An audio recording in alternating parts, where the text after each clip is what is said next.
Voilà. Donc, bonsoir à tous. Merci beaucoup pour vos présences sur Home Live ce soir. Bonsoir Nathalie, je suis ravie de vous accueillir ce soir sur Home Live. On s'est rencontrés il y a un petit peu plus d'un an, donc par Agnès Sophia qui vit à Patmos et qui nous a mis en lien toutes les deux.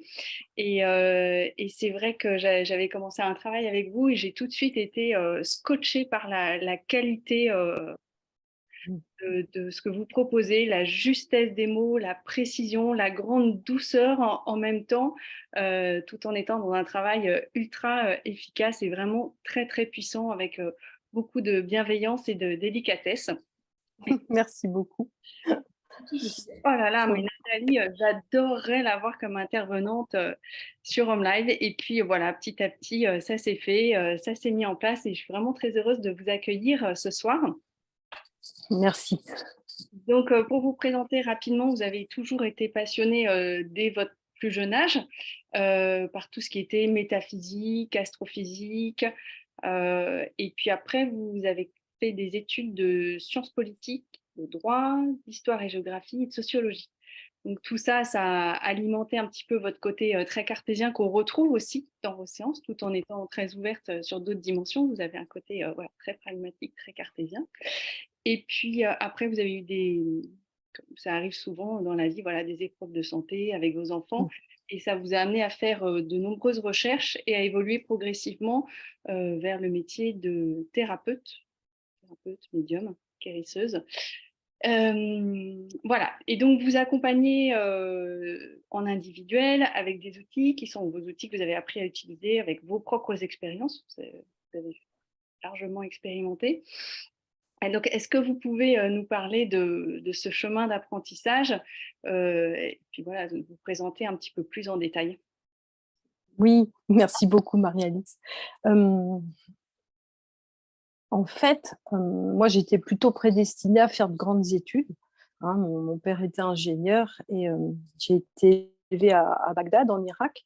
Et j'ai toujours baigné dans une sorte de multiculturalité et avec aussi peu de capacité d'échange avec les autres, puisque en Irak, à Bagdad, hein, on parlait surtout l'anglais et je ne pouvais pas partager mes ressentis, mes impressions.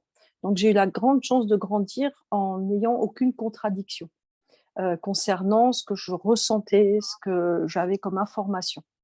Et j'avais depuis toute petite des informations très bizarres, hein.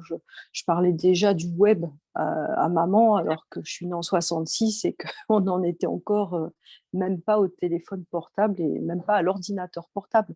Je lui expliquais que je savais qu'on pourrait communiquer tous ensemble, juste comme ça, par la pensée, puis par des outils. Voilà. Et quand on est retourné vivre en France, j'avais là donc 10 ans. Et là, je me suis retrouvée confrontée à une réalité qui était loin de tout ce que j'avais pu connaître comme sensation, comme ressenti. Et comme bien des enfants, hein, j'ai écouté mes parents, j'ai fait mes études, enfin, j'étais très assidue à l'école. Et j'ai commencé le droit. Au bout de 3 ans, je me suis rendu compte que bon, il y avait beaucoup de choses qui m'allaient pas du tout. Alors après, histoire géo, après, voilà, la sociologie. Et à la suite, en fait, j'ai toujours rêvé aussi d'avoir des enfants et d'être écrivain, d'écrire, de parler de tout ce que je pouvais ressentir. Et je me suis toujours sentie vraiment pas en phase avec le reste des gens. Je comprenais pas du tout pourquoi ils étaient hypocrites, pourquoi il y avait pas, pourquoi la vérité n'était pas ce qui était la règle absolue des échanges. Ça, je comprenais pas du tout. Et ça m'a poussée aussi, quand j'ai eu mes enfants, à surtout stopper mes études. Et j'ai commencé à et avoir des maladies, des tas de problématiques. Les enfants font des bêtises, il leur est arrivé des tas de choses très graves qui auraient pu être très graves. Et c'est là, tout d'un coup, que tous mes ressentis se sont amplifiés, que j'ai su, par exemple, stopper une hémorragie, que j'ai su guérir des fractures d'os en quelque temps, voilà, que j'ai pu guérir aussi de cancer, de choses comme ça. Et j'avais aussi beaucoup d'informations sur les amis des enfants. Les enfants me disaient toujours d'aller attendre très très loin de la sortie de l'école parce qu'ils ne voulaient pas que les parents me rencontrent. Donc j'avais des informations comme ça qui des fois, ne me regardaient pas du tout, hein, sur la vie des gens. Et petit à petit, ça s'est su et c'est comme ça que j'ai dû prendre une étiquette de thérapeute, hein. Alors, au début, j'avais choisi bioénergéticienne parce que ça collait avec l'énergie, c'était en lien avec le bio, ça m'allait bien. Mais c'est difficile de se trouver une étiquette, hein. Je pense que tous les thérapeutes le savent, hein, parce qu'en fait, on est plutôt accompagnant. Voilà. Et on est dans un dialogue avec le corps de l'autre, avec son émotion, son vécu, etc. C'est comme ça qu'on a les informations. Donc, mes accompagnantes, voilà, ça pouvait être sujet à caution, donc bioénergéticienne. Et puis petit à petit, ben, ça s'est de plus en plus développé au fur et à mesure de l'interaction avec les personnes qui viennent en séance. En fait, c'est vraiment une collaboration entre les personnes qui viennent et puis moi qui écoute à travers tout leur potentiel, tout ce qu'ils ont à dire, j'entends et je peux transmettre comme ça. Et c'est vraiment un travail en collaboration. Il y a un ressenti de la part de la personne et une vérité s'inscrit en elle pour débloquer, déverrouiller et aller plus loin dans son chemin, en fait. Voilà. Alors, je crois qu'il y a eu aussi une ou plusieurs étapes importantes dans votre évolution. Vous avez fait des EMI, des expériences de mort imminente. Oui. Alors là, c'est une grande étape dans l'évolution, l'ouverture de la conscience, dans ce que vous captez, ce que vous voyez. Est-ce que vous pouvez nous en parler un petit peu? Oui. J'ai dû être très têtue, en fait, trop cartésienne. Bon, ma première expérience, j'étais petite, à 3 ans, hein, je me suis noyée. Mon père était en poste à Arzy, à l'époque en Algérie. Et voilà, je me suis noyée. Je suis partie me baigner, contrevenant aux ordres de maman, hein. Et je me suis vraiment bien, bien noyée parce que je me souviens très bien avoir surplombé mon corps et avoir assisté à tous les rouleaux qui m'emmenaient. Et par je ne sais quel miracle, hein, la mer m'a recraché sur le sable. Et là, personne ne m'a sauvée, en fait, parce que personne n'avait rien vu. Et j'ai respiré. Et voilà. Et puis la deuxième expérience, là, c'était à Bagdad, dans la piscine d'un collègue de papa. On fêtait un anniversaire. Et là, on m'a poussée et je suis tombée dans l'eau.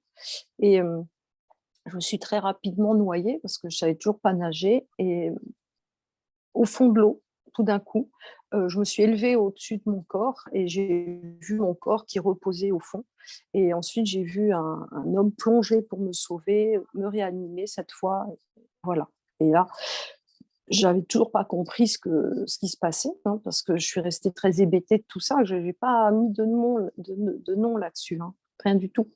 Et à 21 ans, j'ai fait 3 embolies pulmonaires, une embolie cardiaque à la maison.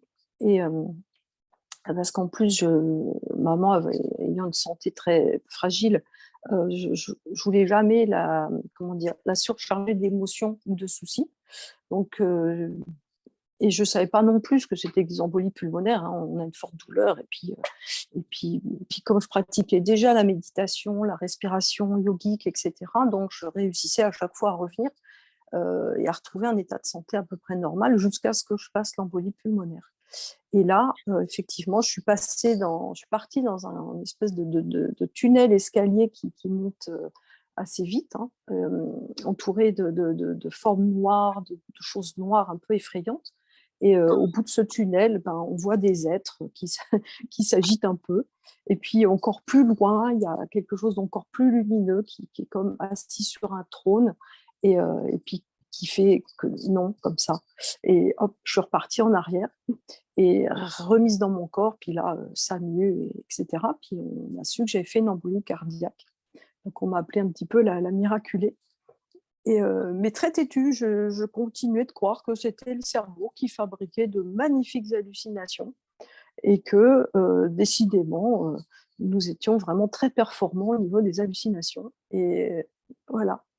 Et c'est vraiment plus tard, alors là, j'en avais pas parlé, c'est vraiment plus tard que maman a été atteinte d'un très grave cancer duquel elle est partie de ça, hein, et je l'ai assistée dans son départ.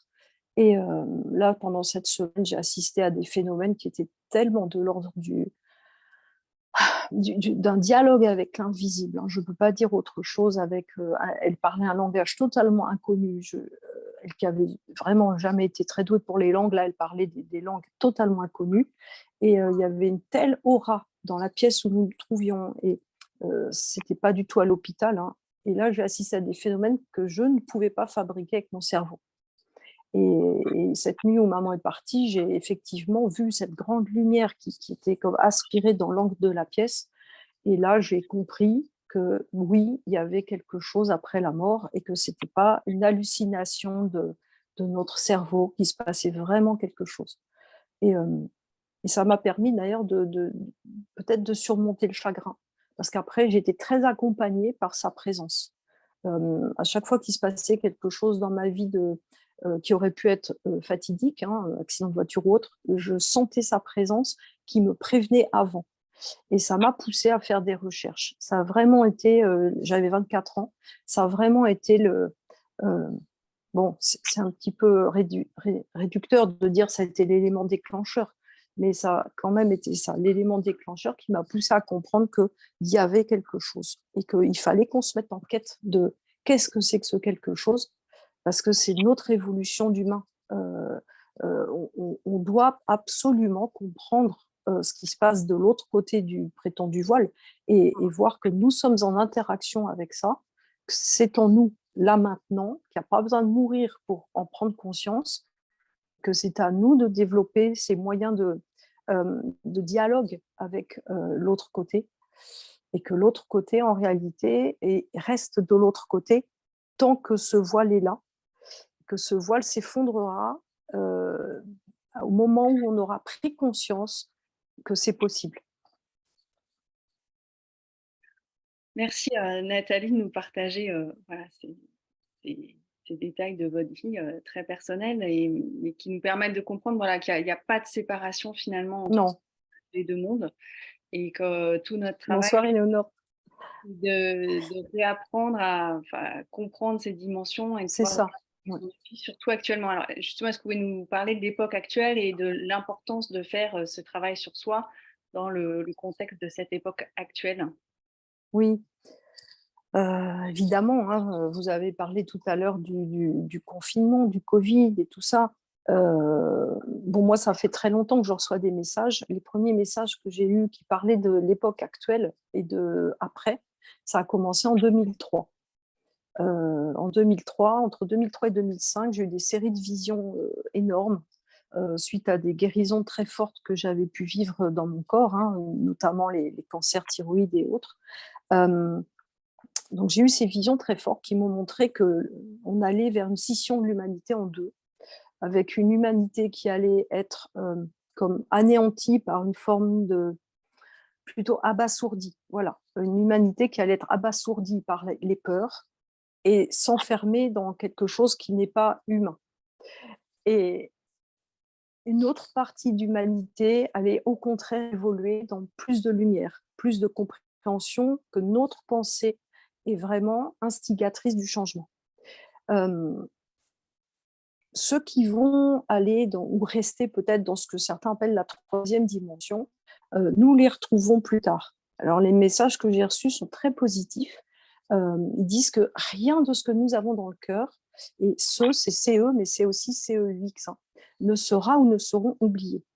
De dire que notre devoir à nous, il est de nous élever, d'ouvrir notre cœur, de comprendre ce qui se passe, d'aimer ceux qui ne peuvent pas comprendre, et surtout de ne pas voir de séparation avec alentour de nous. Parce qu'en voyant une séparation avec alentour, à ce moment-là, nous nous séparons de nous-mêmes. Et donc, il est très important de travailler, ou plutôt d'œuvrer, dans notre conscience d'être unis au sein d'un tout, alors qu'on pourrait appeler Dieu. Et pour moi, Dieu, c'est une dimension. J'ai beaucoup aimé les travaux de Jacqueline Bousquet à ce sujet. Dieu, c'est une dimension.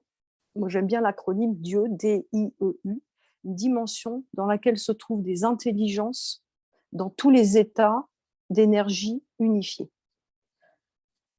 Et il nous faut comprendre comment nous sommes nous-mêmes constitué d'intelligence au pluriel. Ça pourrait être les milliards de petits photons qui nous composent, dans des états d'énergie différents, suivant les plans dans lesquels nous nous trouvons, mais unifiés par notre conscience et notre intention. Voilà, notre intention qui, avec une énergie, une intensité, peut manifester une réalité. Et ça, il y a peut-être 1% ou 25% de la population mondiale qui en est capable. Ce sont tous ceux qu'on appelle les neuroatypiques. J'avais eu une conversation avec le professeur Konstantin Korotkov à ce sujet en 2007, hein, quand nous étions côtoyés, même travaillé ensemble pendant un mois au Pérou. Il m'avait annoncé que 1% de la population mondiale était capable de certaines choses. Et j'ai pu découvrir par la suite, hein, que ça va de 1 à 25%. Voilà, donc c'est pour ça que cette époque actuelle qui nous a obligés au confinement, qui nous a restreints dans nos libertés, qui nous a séparés les uns des autres, a été une magistrale, je dirais, tremplin, marche, pour au contraire aller chercher à l'intérieur de soi la force de se relier aux autres malgré l'éloignement et la peur. Et donc ça a été une façon en fait pour nous de comprendre qu'il nous faut avancer et pas céder à ces peurs de la maladie, de l'autre, d'un pouvoir totalitaire, de mesures d'exception qui deviennent le quotidien, etc. Il faut sortir de cette peur-là. Cette peur nous annihile. Et voilà ce que je peux dire de cette période actuelle. C'est aussi un petit peu l'apocalypse. Hein. L'apocalypse, on en avait parlé avec Aniel à Patmos. Hein. L'apocalypse, c'est la révélation, c'est la vérité qui arrive. Donc, sommes-nous prêts à vivre la vérité? Et quand j'étais allée à Patmos, dans cette grotte fabuleuse où Saint Jean avait reçu l'Apocalypse, j'ai eu la chance de pouvoir un petit peu m'y recueillir et j'ai entendu qu'il était temps d'ouvrir le livre de la vie, le livre de l'agneau. Voilà, donc c'est ce que je propose en fait de vivre, hein. Ouvrir son propre livre de l'agneau et comme la lame 2 de la papesse, hein, c'est-à-dire écrire sa propre histoire et non plus subir une histoire, subir une forme de destinée qui n'a plus lieu d'être. Oui, c'est ça. Et donc, dans le travail que vous proposez, que ce soit en individuel ou ce qu'on fera dans les ateliers, c'est à la fois un travail de libération de beaucoup de choses. Donc, il y a les peurs, Oui. les âges, les blessures, les vies passées, futures, Mm. les égrégores. Donc, peut-être vous pouvez nous parler un peu de tout ce qu'on peut libérer. Et le but de la libération, c'est d'aller vers autre chose et d'aller vers l'envie de devenir créateur de sa propre vie. Donc, maîtriser ses potentiels, découvrir ses talents. Donc, je vous laisse peut-être parler de Oui, libération et ce vers quoi on peut aller. en fait, ce terme de apocalypse et de révélation, hein, avec ces 7 sceaux, etc., toute cette histoire décrite, on se rend bien compte que là, on est effectivement dans ces fameux cavaliers, hein, la famine, la guerre, la maladie. Les 3 cavaliers de l'apocalypse, puis le 4e, c'est la mort. Mais la mort, c'est la petite mort, c'est-à-dire la mort et la résurrection. En plus, on est en automne, c'est superbe, toutes les feuilles tombent. Donc, c'est vraiment le moment de laisser aller, de laisser mourir toutes nos peurs. La peur de la maladie, la peur du manque, la peur aussi de l'autre, voilà, toutes nos peurs, la peur de la guerre. La peur de l'autre, c'est la guerre. Hein. La peur du manque, ben c'est la peur de manquer de nourriture, d'argent, etc. Et la peur de la maladie aussi. Et ces peurs, elles nous sont venues par nos héritages transgénérationnels. On a tous dans nos familles des gens qui sont morts de maladie, morts de manque. Voilà, on a tout ça. Et ça a créé en nous comme des peurs d'avancer en étant un petit peu toujours dans un besoin de sécurité. On a peur de se lancer. Et pour pouvoir se lancer dans ce nouveau qui arrive, dont nous ne savons absolument rien, parce que si on en croit les physiciens quantiques, il va falloir nettement redélimiter notre définition du temps, notre définition de l'espace, de l'univers. En fait, on est dans des multivers, on est dans des multitemps, on est dans des choses absolument inconnaissables. On va inventer ce mot pour l'instant. Et Et pour arriver à comprendre que le nouveau qui arrive, c'est quelque chose de merveilleux, il faut le créer merveilleux. C'est Philippe Guillemot, hein, qui parle je crois, du futur lumineux. Et donc ce passé qui est derrière nous, qui nous encombre, qui est comme un boulet, eh bien, il faut s'en libérer. Alors, on connaît toutes les blessures, hein, de Louise Bourbeau, mais on connaît aussi les échelles d'émotions, de sentiments, tout ça. Et ça se met en nous, dans tous nos chakras, qui sont en fait ce qu'on appelle les roues cosmiques, et qu'on en a parlé depuis au moins 20 ans, mais ça reste toujours très dogmatique ou très... on ne comprend pas bien finalement qu'est-ce que c'est qu'un chakra. À quoi ça sert de savoir qu'on a une espèce de roue énergétique qui se fait plus ou moins en entonnoir devant, derrière. On se dit, ok, mais à quoi ça me sert? Eh ben, en fait, ça sert à transcender en nous euh, la notion même de corps, nos corps physiques, nos corps éthériques, etc. Euh, Ces chakras, ça sert à communiquer dans tous nos corps pour redéfinir une meilleure version de nous-mêmes. Et on ne peut pas le faire tant qu'on n'a pas complètement purifié, nettoyé. Il y avait le mot espagnol qui me venait tout le temps il y a quelques temps, c'était limpiar. Limpiar, donc rendre lumineux, rendre transparent, être capable de devenir cristallin. Voilà, on sort de la notion du carbone, hein, pour être dans la notion du diamant. Comment le carbone devient diamant? C'est en perdant un électron, l'électron libre. Cet électron libre, hein, qui va favoriser la transformation du carbone en diamant. Donc, nous, c'est nous les électrons libres, hein. C'est tous ceux qui sont les neuroatypiques et qui sont l'évolution de la race humaine, hein, tout bonnement. Donc, comment on nettoie? Ben, avec les outils, les pendules, les vieux outils, hein, le pendule, le tarot de Marseille, que j'adore, hein, qui est un chemin d'initiation. Ça peut être les lettres hébraïques, ça peut être les solides de Platon aussi, qui sont des cristaux dont la forme a été définie par Platon et qui permettent comme ça de travailler sur les 4 éléments, la terre, l'eau, le feu, l'air, et donner naissance à ce fameux 5e élément qui se situe au niveau du chakra de la gorge et qui, comme par hasard, hein, le chakra de la gorge, c'est le 5e chakra. Et on nous parle de la 5e dimension. C'est-à-dire que nous allons être dans la dimension du logos. Le 5e chakra, c'est le verbe, c'est l'expression, c'est le logos. Et dans les vieilles traditions, on parlait du logos, le verbe créateur, mais dans certaines traductions, on parle aussi de l'oracle. Et l'oracle créa la chair. L'oracle, le logos, le verbe. Donc on voit que l'oracle, qui est le 3e œil, est lié au chakra de la gorge, qui est la capacité de dire. Donc dire et voir. C'est-à-dire que celui qui voit son meilleur futur peut créer le chemin qui mène à ce meilleur futur. Donc il nous faut rêver, imaginer, pour avoir cette intention de création qui fait qu'on crée des synchronicités pour marcher sur ce chemin de lumière. Voilà. Alors justement, est-ce qu'on peut parler un petit peu du futur? Parce que Oui, ce que vous faites, ça permet aussi d'évoluer, d'apprendre à créer notre futur. Et vous parlez de vous, votre version aussi de l'homme du futur, ce que vous appelez l'humain 2.0. oui, l'humain 2.0, oui. Désolée pour les 1.0 qui sont un petit peu les dinosaures, hein. Euh, L'humain du futur, ben, c'est tous nos enfants déjà, tous nos enfants. Tous ceux qui ont des enfants se rendent bien compte que ces enfants-là sont complètement différents de ce que nous, on a pu être, hein. Et beaucoup d'entre nous sont déjà des humains du futur. C'est-à-dire que tous ceux qui ont des enfants différents peuvent se reconnaître comme étant eux-mêmes des enfants différents. Ils ont été des enfants différents. Tous ceux qui se sentent un petit peu en dehors du coup, on va dire, en dehors de la norme, incapables d'être cadrés dans une structure, qui font des burn-out, qui s'ennuient au travail, euh, qui se sentent tellement comprimés en ce moment, bah, ce sont des humains du futur. Ils ont des capacités neuroatypiques, ils ont des extrêmes sensibilités, ils ont des extrêmes sensations, ils sont hyperacousiques, ils sont clairvoyants, ils ont des pressentiments supérieurs à la normale.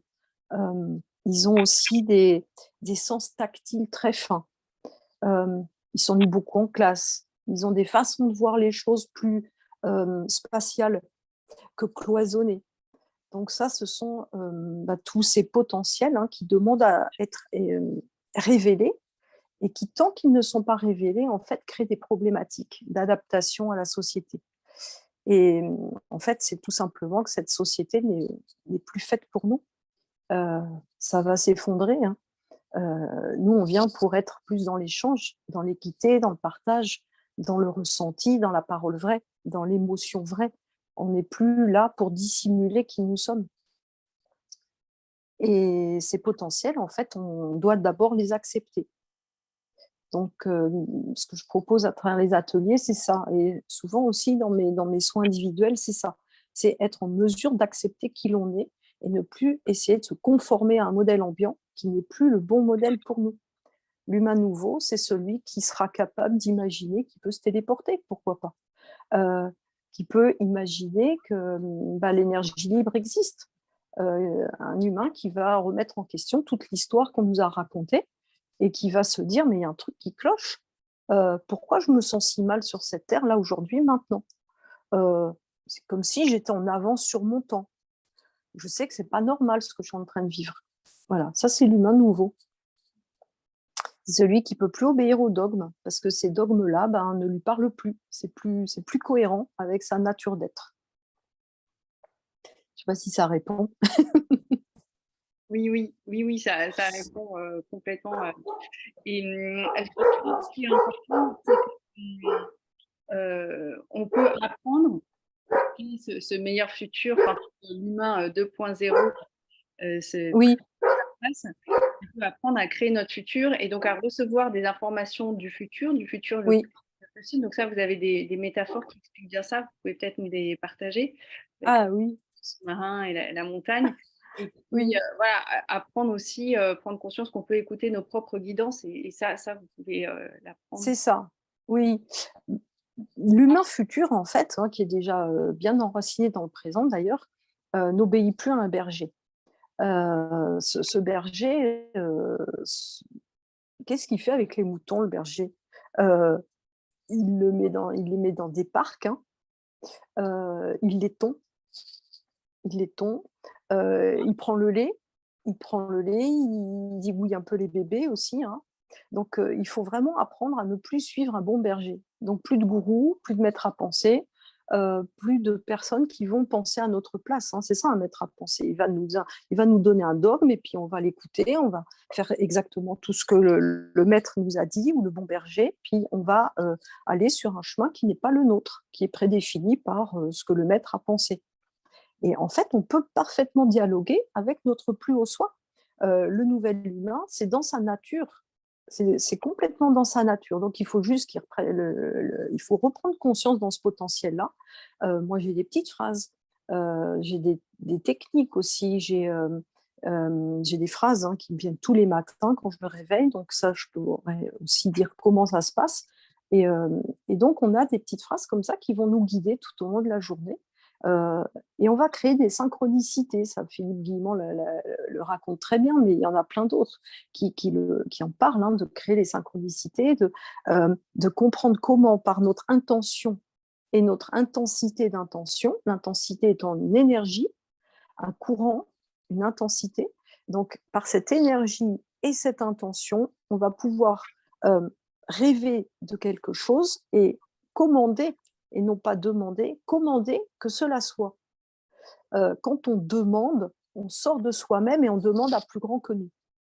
Quand on commence à comprendre que nous sommes les expressions du divin, que nous en sommes la voix VOIE et VOIX, et nous la voix du divin. Sans nous, je ne vais pas dire Dieu n'existe pas, mais qui pourrait dire que Dieu existe? C'est-à-dire cette dimension divine de toutes les intelligences dans tous les états unis, qui peut dire que cette dimension existe s'il n'y a pas le regard et la pensée qui certifient que oui, cela existe? Donc nous sommes ces humains qui allons définir que cela se peut, que cela existe. Et juste en le sachant. Il suffit d'en avoir la ferme conviction. Quand on m'avait annoncé mon cancer de la thyroïde, j'avais 8 nodules, dont 2 cancéreux. On m'a tout de suite, évidemment, proposé l'ablation. j'ai dit, laissez-moi réfléchir, déjà, hein. Faire redescendre l'émotion. Parce que dès qu'on est dans l'émotion, ça y est, c'est fichu. On se met à divaguer, on va dire approfondir notre état de peur, on va imaginer les pires scénarios catastrophes et on va les créer. Alors que si on réfléchit, on prend un temps pour soi, se calmer, se détendre, on regarde ce qu'il y a autour, ben, rien n'a changé finalement. Qu'est-ce qui a changé par rapport à hier? Ben, rien. Sauf qu'aujourd'hui, je sais que j'ai ça, mais hier, je ne savais pas. Hier, je me sentais légère et joyeuse. Pourquoi pas l'être aujourd'hui aussi? Et puis, bah, c'est là où j'ai commencé à voir l'énergie et à pouvoir l'inspirer et me guérir avec ça.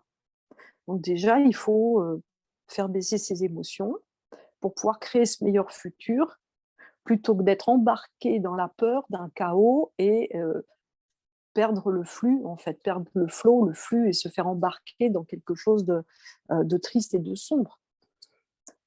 Donc en fait, nos expériences de vie nous amènent à comprendre que nous avons le pouvoir de nous ressaisir pour nous faire sortir un petit peu la tête hors de l'eau, hein, et puis manifester ce meilleur futur. Donc il faut déjà s'autoriser à le rêver.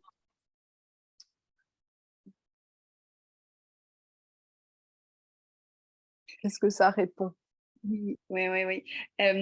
Est-ce que vous pouvez nous parler aussi du point zéro, que vraiment aujourd'hui on a une époque, Oui, tout transformé très rapidement, que bah, oui, peut-être pas comme ça avant, mais là on est à une transition vraiment particulière. oui, Vous pouvez nous parler un petit peu? Si vous avez des questions, je pense aux personnes qui nous suivent, là, si vous avez des oui. questions à poser, hein, n'hésitez pas aussi dans le chat, hein. Le point zéro, en fait, c'est une notion que j'ai découverte il y a une vingtaine d'années. Euh, à l'époque, je pratiquais avec un petit dessin. Je pratiquais avec mon pendule, hein, et un petit dessin, le dessin d'une balance. J'avais 2 plateaux de balance avec, on va dire, la chose négative d'un côté, la chose positive de l'autre, et je demandais que la personne équilibre en elle, hem, à l'équilibre, au point juste de l'équilibre, que j'appelais le point zéro, pour ne pas être dans une forme c'était pas une compensation. J'avais l'image de l'âme qui doit le cœur qui doivent être aussi légers qu'une plume.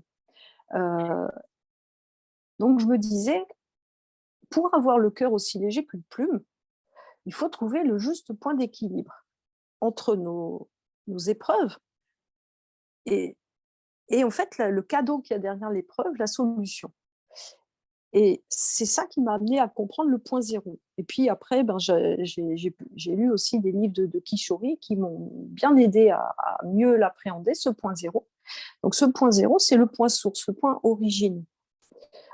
C'est comme la spirale. La spirale, elle part d'un point zéro, hein, mais on peut aussi faire revenir dans le cœur de la spirale.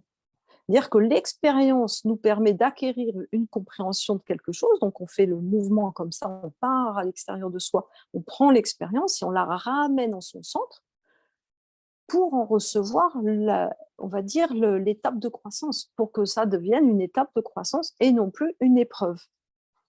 Mais si on le voit en tant qu'épreuve, ben, on reste bourreau, victime, on attend le sauveur, etc. Alors que si on comprend que c'est comme un pétale, en fait, hein, et les pétales d'ailleurs des roues cosmiques, hein, ce qu'on appelle nos chakras, si on comprend qu'on part de ce centre, de cette expérience du zéro, qui peut être la naissance d'ailleurs, hein, et puis qu'on monte comme ça à travers toutes nos étapes de vie, et qu'on récupère des informations et les ramène au centre, on les bonifie, on les purifie, et on continue d'évoluer comme ça. Et on va dans une spirale de plus en plus large, et on crée notre propre évolution. Et si on le voyait de haut, bah, ça fait l'ADN. Notre ADN, c'est une succession d'informations qui nous amène à toujours évoluer et grandir. Et c'est ce que nous vivons maintenant. Nous vivons la capacité de remettre au point zéro toutes nos expériences pour que ça devienne des étapes de croissance. Et cette image de l'escalier en colimaçon, hein, c'est ce qu'on pourrait appeler l'échelle de Jacob. Donc nous montons de degré en degré comme ça, à partir de ce point zéro. Et il faut toujours revenir au point zéro. Dans la spirale Fibonacci, on n'a de cesse que d'évoluer, mais on ne ramène jamais l'information au centre. Euh, je vais peut-être être présomptueuse, mais j'aime bien imaginer que maintenant, il est temps de sortir du fameux nombre d'or, le 1,6, hein, qui nous limite à une croissance qui est toujours la même finalement. Peut-être que maintenant, il faut apprendre à revenir au point zéro et redémarrer, revenir et redémarrer pour s'imaginer une nouvelle spirale, peut-être un nouveau nombre d'or, quelque chose de plus exponentiel, je ne sais pas, un nouveau paradigme. Le nombre d'or de la 5D. C'est ça. On est dans le nombre d'or, oui, d'accord, mais peut-être ça nous permet de transformer notre plomb en or, mais peut-être qu'il faut, je ne sais pas, une spirale de cristal, une spirale, une autre spirale. Alors, en dehors des outils et de que Mmh. vous avez appris, vous avez aussi d'autres sources d'inspiration qui sont voilà, à disposition de chacun, de tous, facilement accessibles, la nature, invisible, Oui, en fait, oui, c'est ça, c'est le dialogue, hein. le C'est le dialogue. dialogue, oui, c'est le dialogue. Le dialogue avec tout ce qui est. Quand on comprend comment ça évolue, comment nous sommes, nous, euh, l'axe de notre propre vie, hein. Nous sommes vraiment axe de notre vie. Et cet axe, il est constitué de tous les éléments de la vie. Nous sommes à la fois animal, végétal, minéral. On contient des minéraux en nous. On est aussi ferreux, puisqu'on contient du fer. On contient les métaux nobles. Grâce à la pollution, on a aussi les métaux lourds. Donc, on peut communiquer avec tout, parce que nous avons tout en nous. Et il faut juste le redécouvrir, en fait. Il faut juste ouvrir ce dialogue à l'intérieur de nous qui nous amène à dialoguer avec l'extérieur. Et pour d'autres, ça sera le dialogue avec l'extérieur qui permet le dialogue avec l'intérieur. Voilà, donc moi, quand je me promène dans la nature, je peux communiquer avec un arbre, je peux lui demander, par exemple, ah tiens, une expérience. Quand j'étais à Bugarache, une fois, je me suis perdue, parce qu'en 2005, j'ai découvert Bugarache. On était sur un des flancs très peu visités du Bugarache et j'étais vraiment perdue. Un ami m'avait planté là au milieu des bois en me disant: «J'ai un truc à te montrer, c'est formidable, je reviens». Voilà. Au bout d'une demi-heure, bon, le temps m'a paru long, peut-être un quart d'heure. Il était toujours pas revenu et je commençais un peu à avoir peur. Et j'ai demandé à recevoir des bonnes informations pour sortir de cet endroit qui me semblait un peu, bon, peut-être un peu hostile, la nuit allait tomber, et cetera. Et là, j'avise un arbre noir. C'était le seul tronc d'arbre noir. Et je ressens qu'il me dit de venir vers lui. Donc je vais le toucher. Et là, aussi curieux que ça puisse paraître, j'entends: «Tu vas suivre les arbres noirs et tu vas voir, tu vas sortir de cet endroit et tu vas trouver ce qui est bon pour toi». Donc, il n'y avait que des arbres avec des troncs, normaux, voilà, et quelques troncs noirs. C'était une espèce d'arbre probablement. Donc je les ai suivis et je suis arrivée à un grand cercle de pierre, sur les flancs du Bugarache, dans la forêt. Et puis je me suis assise et j'ai attendu et j'ai senti que c'était un endroit, qui nettoyait, qui purifiait. Et au bout de 10 minutes, j'ai mon ami qui arrive, qui s'appelait Jean-Joseph, qui m'a permis de découvrir plein de choses à Bugarache et il me dit: «Ah mais tu l'as trouvé, mais c'est ça que je voulais te montrer». C'était le cercle. Donc voilà, quand on est dans la capacité de dialoguer, finalement, nous ne sommes plus jamais perdus. Nous trouvons toujours notre chemin parce que nous sommes guidés par, ce qui semble des fois étrange, hein, mais un minéral, une fleur, un oiseau, voilà. Notre corps aussi, hein. Notre corps dialogue avec nous. Ça, c'est très, très important, hein, de comprendre ça, hein. Ça commence par notre corps. Mmh. Toute la conscience corporelle, ouais, Et oui, l'écoute donc on peut intérieure. vraiment, voilà, et c'est ce que j'ai envie de partager en fait. Et le week-end dernier, j'étais en stage à Évian et parmi les stagiaires, ils me disent: «Il y a un avant et un après». Parce que c'est-à-dire que c'est, celui qui a l'information, qui comprend, aisément comment cette information circule en lui ou elle, hein, peut le transmettre. Nous sommes contagieux, hein, c'est l'expérience du centième singe, hein. C'est-à-dire que celui qui a les yeux pour voir et les oreilles pour entendre peut transmettre l'information de ce qu'il a vu et entendu, et ça devient très contagieux, malgré la distanciation sociale. Euh, c'est vraiment le champ morphique, hein, la résonance morphique, euh, que Sheldrake a mis en évidence, et puis il y a Joël de Ronet aussi qui en a parlé, enfin plein. Voilà.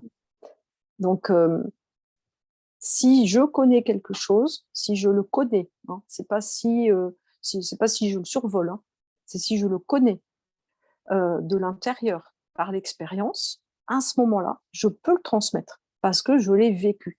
C'est quelque chose que j'ai dans mes cellules. C'est une information concrète que j'ai dans mes cellules. Voilà. On ne peut pas connaître quelque chose en le lisant. Il faut le vivre par l'expérience. Et ceux qui ont vécu dans l'expérience, euh, voilà, la compréhension de comment on dialogue ou autre, ben, on peut le transmettre. Et donc, vous, c'est ce que vous allez proposer, ce que vous voulez proposer aujourd'hui, c'est transmettre un peu ces outils que... Oui, les outils et puis s'amuser aussi, parce que c'est très amusant de prendre un pendule et puis de faire sur des tableaux où est-ce que j'en suis de mon taux d'énergie vitale, comment je peux améliorer ça dans mon corps. C'est très amusant. Et puis, pour ceux qui n'entendent rien, parce qu'on me dit souvent, oui, mais moi, j'entends rien. Ben justement, on peut avoir le tarot de Marseille, parce que avec le tarot de Marseille, on sort une carte et on se pose la question, tiens, pourquoi est-ce que cette carte vient répondre? En quoi est-ce que c'est cohérent pour moi d'avoir cette carte-là maintenant? Il y avait Gérard Ratias et puis Jodorowitch qui avait écrit un livre de correspondance entre le tarot de Marseille et puis les organes. Euh, donc ça, c'est vraiment passionnant tout ça. Donc c'est des outils que bah, j'ai appris, on va dire. Mon premier tarot de Marseille, je l'ai eu, j'avais 12 ans. Donc je me suis initiée avec lui toute seule, hein. Maman m'a dit, tiens, voilà, prends. Et elle m'a rien dit d'autre. Donc j'ai dormi avec mes lames de tarot une par nuit. Elles m'ont enseigné pendant mon sommeil, etc. Et donc cette quête hein, ce chemin, enfin, je le pratique depuis l'enfance en fait, hein. Et donc c'est des outils que je connais bien et que voilà, peut-être que j'ai quelques clés pour aider les gens à se développer, à grandir avec, sans être dépendant de quelqu'un qui va leur enseigner quelque chose. Euh, Ça va leur venir de l'intérieur, avec des exercices, des pratiques qu'on développera au cours des ateliers, bien sûr, hein. Il y a quand même une toute petite structure, un petit cadre. Il y a un cadre, il y aura des thèmes différents chaque mois, parce que Oui, voilà. travailler sur soi, donc toujours de se libérer de ce qui nous freine, on va dire, Oui, oui, pour aller révéler nos potentiels de c'est créateurs. ça. Oui. Et on s'aidera bah, du mois, hein, comme par exemple là on est en automne, donc les feuilles tombent, on retourne à la structure de l'arbre, hein. Donc qu'est-ce que ma structure me permet, et puis bah, qu'est-ce que je lâche, parce que les feuilles mortes, moi j'aime bien la comparaison avec les lettres mortes. Qu'est-ce que je lâche comme vieille lettre, vieux contrat, vieil attachement? Qu'est-ce que ça permet de faire éclore en moi? Donc on aura comme ça des petites pauses de réflexion là-dessus. Et puis on mettra des thèmes qui seront des fois de saison ou proposés aussi par ceux qui vont faire les ateliers. Parce que c'est vraiment une collaboration, c'est pas seulement, voilà, moi je vais pas être une maîtresse qui dit faites ceci, faites cela, hein.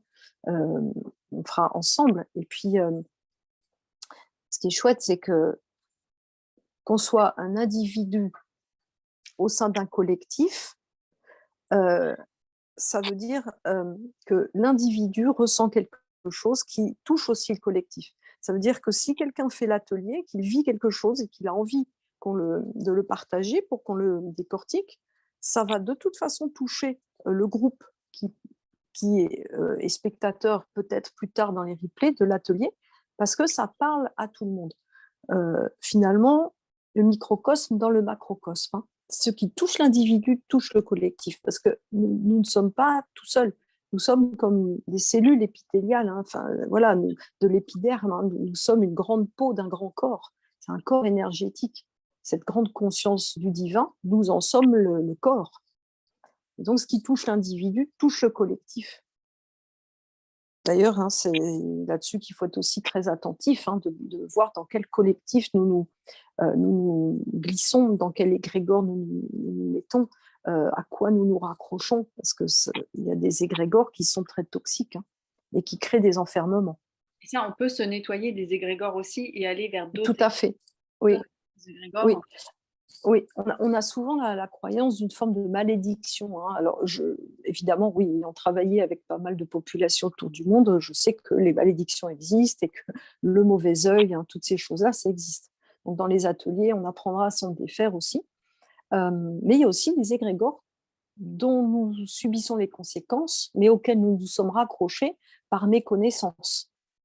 Il y a plein d'égrégores qui ne sont plus du tout d'actualité, hein. Tous les égrégores des anciennes cultures, des anciens rites, des anciennes façons de faire, tout ça, c'est des égrégores du passé. Le présent nous demande de ne pas réactualiser le passé. Pour avoir la chance de créer notre nouveau présent et notre meilleur futur, il faut sortir des vieux conditionnements pour avancer et créer et inventer du neuf. Donc, s'inventer nos propres rituels, ne plus obéir à des rites anciens. Ça, c'est très important. On verra aussi ça dans les ateliers. Alors, je ne sais pas si j'ai répondu à la question, parce que des fois, je pars. Si vous avez des questions, si vous avez des questions à poser. Est-ce qu'il y a d'autres choses que vous avez envie de nous partager, Nathalie aussi? On a fait pas mal de sujets là déjà, en fait, c'est presque 1 heure. On a parlé du point zéro, oui. L'importance de faire partie de ce tout, en fait, qu'on est tous reliés. Mm. Le, le travail qu'on fait pour soi va aussi avoir une influence sur les proches. C'est-à-dire que même si Oui, pas le bien travail, sûr. Ah, ça va bien sûr. aider Oui, aussi oui. à Oui, paraître oui. marcher. Le travail individuel, hein, on ne peut pas s'imaginer seul au monde, en fait, hein. Nous ne sommes pas seuls au monde. C'est-à-dire que même si nous sommes tous différents les uns des autres et irremplaçables, ça aussi, le vieux truc de si tu fais pas ça, c'est pas grave, de toute façon, on peut te remplacer, hein, l'humain remplaçable, l'humain interchangeable, c'est faux. Nous sommes tous uniques, irremplaçables, dotés de qualités innées et aussi acquises. Et ce que nous sommes, la somme de ce que nous sommes, on dit en mathématiques, hein, la somme de ce qui me compose, c'est ce que je suis, c'est bien supérieur à ça, mais c'est vrai.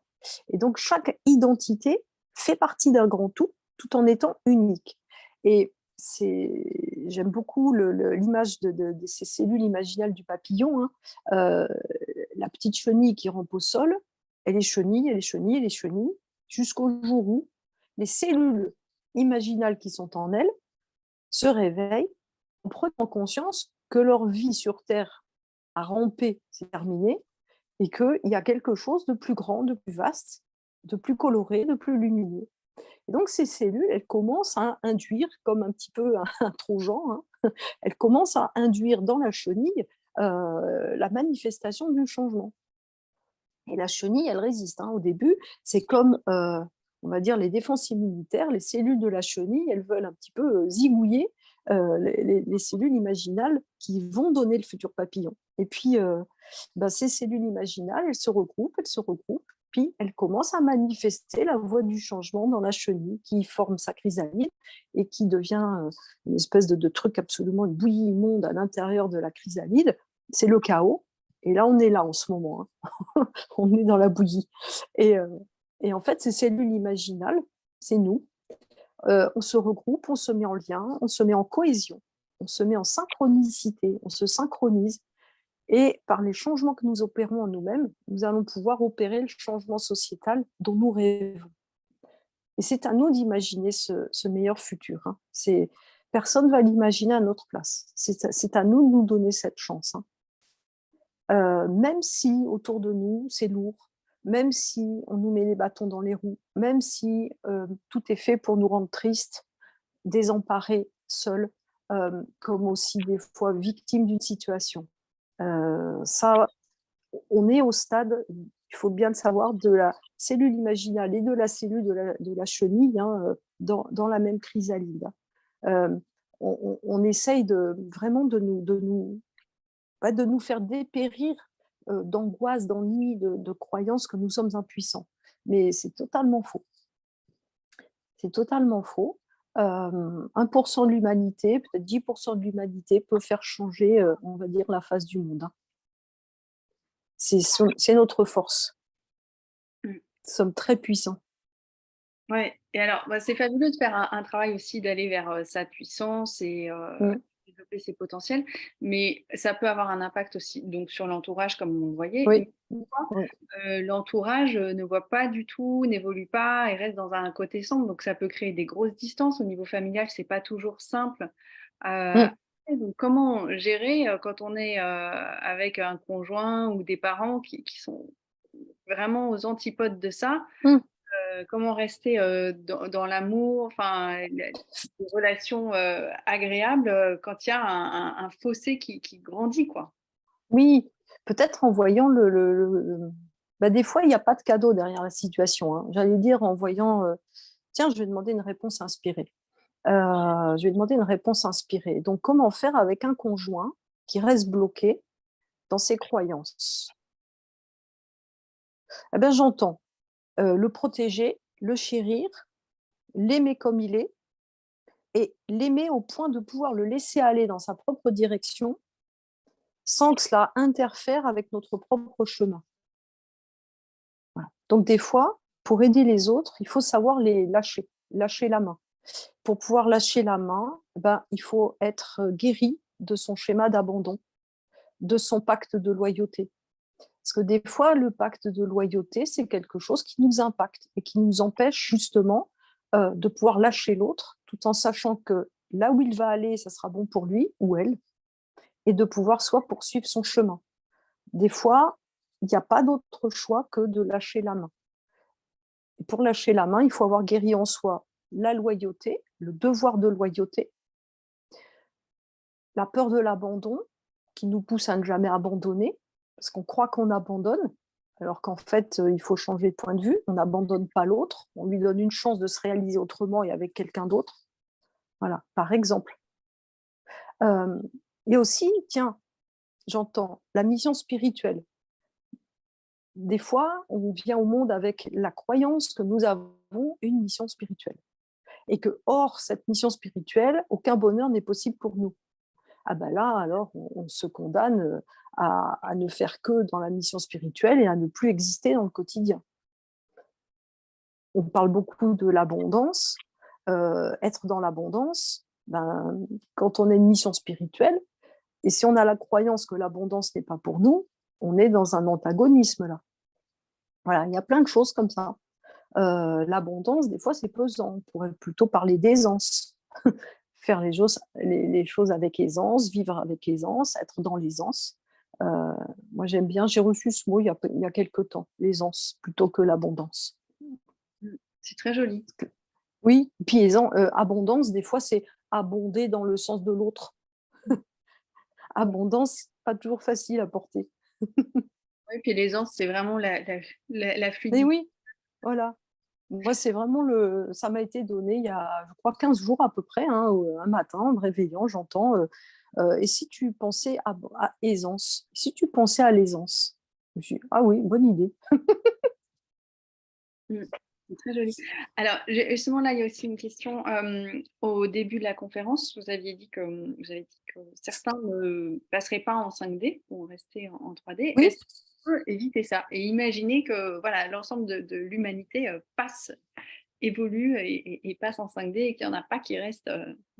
la bonne nouvelle, hein, que j'avais annoncée aussi, c'était ça, c'est que ce que nous avons dans le cœur, hein, rien de ce que nous avons dans le cœur ne seront abandonnés quelque part, hein, et ne seront oubliés. Voilà, ça c'est aussi, j'ai reçu ça il y a 2 ans. Rien de ce que vous avez dans le cœur, aucun de ceux que vous avez dans le cœur ne seront oubliés. Ça veut dire que, et alors la fin de la phrase, c'était: «Charge à vous de vous en occuper». C'était moins rigolo. Ça veut dire que ce que nous avons dans le cœur, nous les transportons avec nous. Imaginons que nous soyons comme les arches de l'alliance, hein, que nous soyons les barques, hein, qui passent, d'un cas à un autre. Ça veut dire que nous emmenons avec nous ce que nous avons dans le cœur. Nous ne pouvons pas les changer, nous pouvons juste marcher devant eux, ils suivent ou pas, mais de toute façon, ils vont arriver à un état de conscience qui leur permettra d'être peut-être moins doués, mais en tout cas d'être dans cette 5D, parce que nous les portons dans notre cœur. C'est vraiment l'ouverture du cœur qui nous est demandée, hein. C'est très beau, voilà, c'est un très beau message, plein d'espérance, voilà, et donc à nous d'aimer. Et oui, et c'est vraiment ça notre expansion de cœur, hein. L'expansion de cœur, ça ne va pas nous séparer des autres, hein. Les autres, à un moment donné, qu'ils nous comprennent ou pas, on s'en fiche. L'essentiel, c'est que nous les aimions comme ils sont et qu'ils nous suivent. Donc, il faut continuer de les aimer pour leur donner envie de nous suivre. Si on commence à être détestable avec eux, évidemment, ils vont nous lâcher. Ils vont se dire, bah, va vivre toute seule sur ton île solitaire. Merci Nathalie, c'est vraiment joli de terminer là-dessus. Donc, je vais juste partager, voilà, vous allez animer 2 ateliers, en tout cas, enfin, on en a prévu 2 là, en novembre et décembre. Le premier sur le fait d'identifier et de se libérer de nos peurs, et le second pour se libérer des croyances. Voilà. Je ne sais pas si vous Mm. avez un mot qui vous vient là. Après, ça peut, voilà, ça c'est le thème posé. Ça peut évoluer aussi. C'est ce qui semblait être pas mal pour les deux ateliers qui viennent, hein. Et voilà, l'idée c'est qu'il y a un atelier par Ouais, mois. À chaque fois, vous ouais. allez transmettre des outils euh, Oui, pratiques, très, très clairs. Et puis en même temps, il y aura un travail sur soi qui est fait d'identification des oui. moi. Il y aura aussi des formes de méditation, des petits instants de réflexion, en fait, hein. On aura, par exemple, il y a des mots qui vont être posés, et puis ensuite, on va juste les ressentir, voir à quel endroit du corps on les ressent, pour pouvoir comme ça les dissoudre. Voilà. Et ils seront dissous pendant l'atelier, par un état vibratoire particulier dans laquelle nous allons nous mettre, juste par une simple, on pourrait dire par un simple ancrage, hein, mais on va faire monter nos taux vibratoires pour arriver à un état de dissolution de nos peurs. Et peut-être qu'on n'aura même pas besoin de nommer nos peurs. Quand on atteint un certain niveau de conscience d'être, et à ce moment-là, on monte tellement dans nos plans vibratoires que les peurs nous lâchent. C'est plus possible qu'elles s'accrochent à nous, en fait. Il y a une dissolution totale juste par la croissance vibratoire. Hmm. Donc ça, ben, on pourra l'expérimenter euh, simplement parce que ben, quand l'un le vit, les autres le vivent aussi. Voilà, c'est l'effet, on va dire, propagation de l'onde, hein, dans le groupe. Ce que je disais, oui, ce qu'on n'a pas raconté, c'est cette histoire d'onde, hein, le sous-marin. C'est-à-dire quand on me demandait d'expliquer un peu pourquoi nous avons accès ou pas au futur. Ben, c'est simplement que quand on est tous dans un même océan, nous baignons dans les mêmes oscillations, les mêmes ondes, hein. Et le futur, on ne le voit pas arriver, mais il s'annonce à nous comme un sous-marin qui viendrait vers nous. Il s'annonce à nous par des ondes. On reçoit ces ondes qui nous obligent à nous positionner déjà là où nous sommes dans notre présent, même s'il est à des centaines de milliers de kilomètres, hein, il crée un mouvement comme ça dans l'océan. Et nous le ressentons. Tout comme j'avais parlé aussi du promeneur, hein. Si on est dans un versant de montagne et puis qu'on voit tout d'un coup des oiseaux qui viennent vers nous, qui sont comme des informations, ce qu'on ne sait pas, c'est qu'il y a un promeneur qui est dans notre futur, on ne le voit pas encore arriver, mais il est quelque part là, et il est en train d'envoyer vers nous les oiseaux, les lapins, tout ce qui fuit devant lui. Et nous, on reçoit ces informations. Mais ça, c'est une métaphore, mais c'est pour dire que le futur nous envoie des informations. Et nous, quand on est au niveau de la Terre comme une petite fourmi, des fois, on manque de cette vision. Mais si on se relie à notre esprit supérieur, qui lui voit tout de là où il est en dehors de l'espace et du temps, et il a accès à toutes les informations, même de notre futur, et aussi de notre passé, bien sûr. Et c'est comme ça qu'on peut absolument modifier, transformer, changer les informations, en retenant que celles qui nous conviennent ou en transmutant celles qui ne nous conviennent pas pour les renverser. C'est aussi ça l'ère du Verseau. C'est l'ère où on reverse les eaux de façon différente. Merci Nathalie. Merci pour toutes ces informations partagées. C'est voilà, c'est très, très positif, très agréable, très enthousiasmant de savoir que tout le travail qu'on fait, c'est bon pour nous, c'est bon pour les autres, et que comme ça, tous ensemble, on peut continuer à apporter aussi tout le meilleur pour le collectif et que les meilleurs futurs adviennent. Oui, c'est Voilà. ça. Bah, Que choisissons-nous? ouais, merci. Vous trouverez donc sur homelife.fr toutes les informations sur les prochains ateliers avec Nathalie. Et puis on vous enverra le replay, enfin un lien, où vous pouvez regarder à nouveau cet entretien avec Nathalie. Merci à tous.